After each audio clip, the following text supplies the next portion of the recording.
Alors, je m'appelle Ali Benbarti et je suis responsable du programme Polyrec ou du programme Smart Recycling Bottle.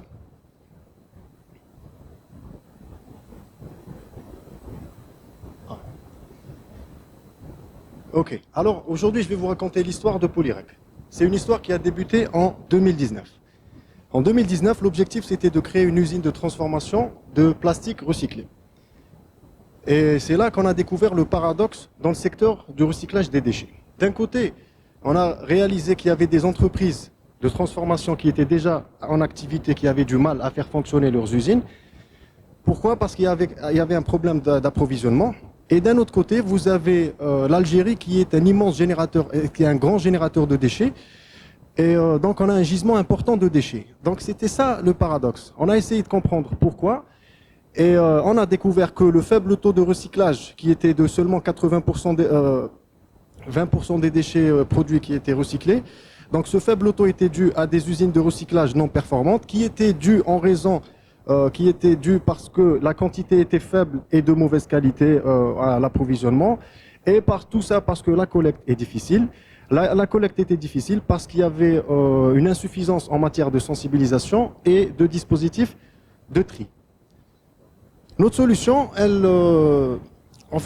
se présente en deux volets. On a une solution structurelle et une solution technique. Donc la solution structurelle, c'est quoi? C'est d'abord systématiser la sensibilisation, mettre en disposition un maximum de dispositifs de tri auprès de tous les générateurs de déchets. Et en troisième position, professionnaliser la collecte. Parce qu'actuellement, la collecte se fait de manière anarchique. On voit tous le gata, les collecteurs, etc. Et ce n'est pas efficace, ce n'est pas suffisant pour faire fonctionner des usines qui fonctionnent à 500 tonnes par mois.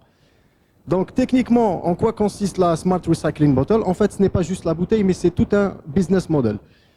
La SRB, c'est d'abord un meuble de tri efficace, engageant, attractif, qui donne envie de recycler. Quand on voit une SRB, on a envie de recycler. C'est un meuble de tri efficace, durable, solide, on a une durée de vie qui dépasse les 5 années. Et donc la SRB, elle est supportée par une plateforme de gestion. C'est une application web et mobile qui permet de connecter entre le générateur de déchets, de mapper les points de collecte un peu partout sur une carte, et qui permet d'optimiser surtout la collecte.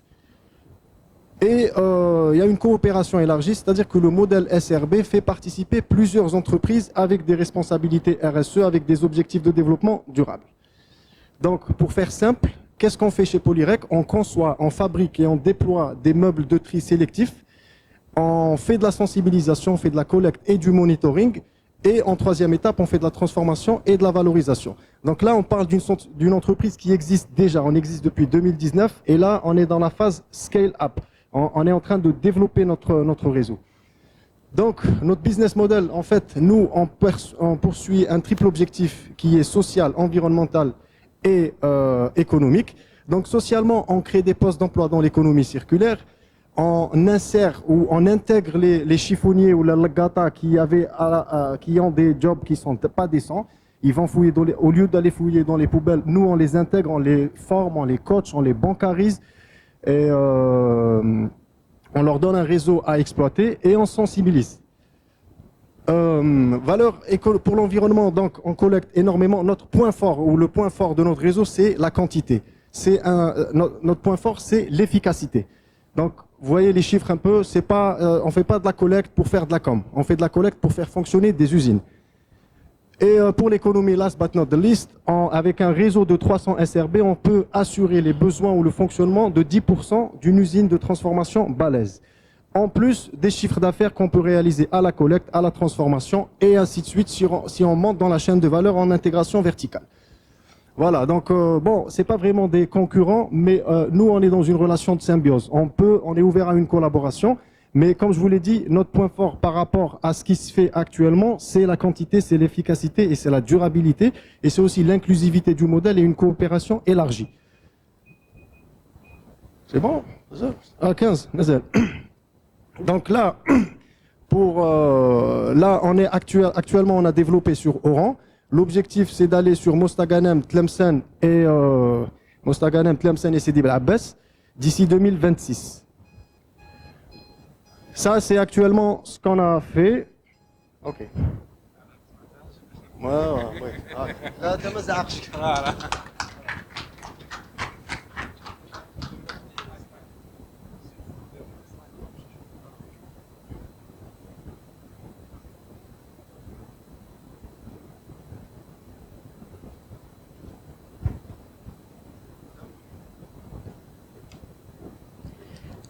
Thank you for your presentation.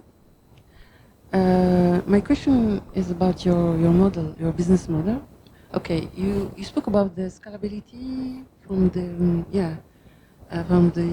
business model in terms of during the whole country, you will expand your solution.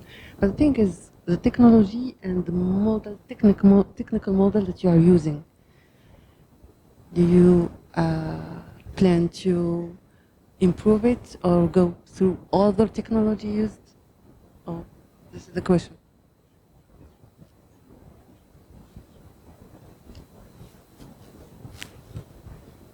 Ok, concernant la technologie, on fait de la conception et de la fabrication et de meubles de tri, mais aussi de solutions et de plateformes de gestion des déchets.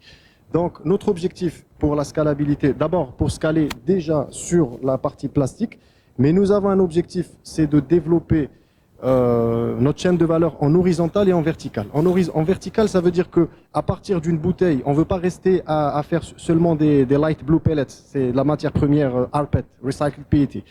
On veut aller à capter plus de valeur en faisant des tapis de voiture, du feuillard, des bandes de cerclage, etc. Ça, c'est le développement vertical.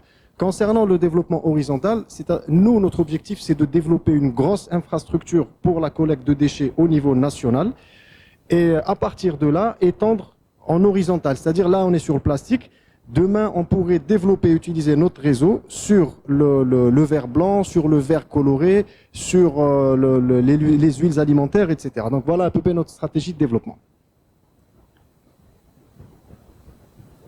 Oui, merci. Je serais intéressé de savoir un peu plus sur la taille du marché attendu et aussi en termes de financier. Ok. En fait, la taille du marché actuellement, je parlais du paradoxe en début de présentation, l'Algérie produit assez de plastique pour faire fonctionner 223 usines de recyclage de grande taille, c'est-à-dire 500 tonnes par mois. On produit en moyenne 25 kilos de plastique par Algérien par an. Donc, c'est une quantité assez importante.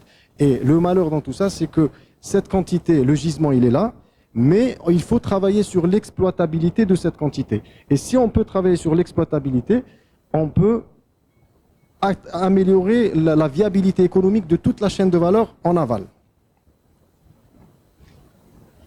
Merci à toi. Télécommande, please. Thank you. Merci beaucoup, Ali.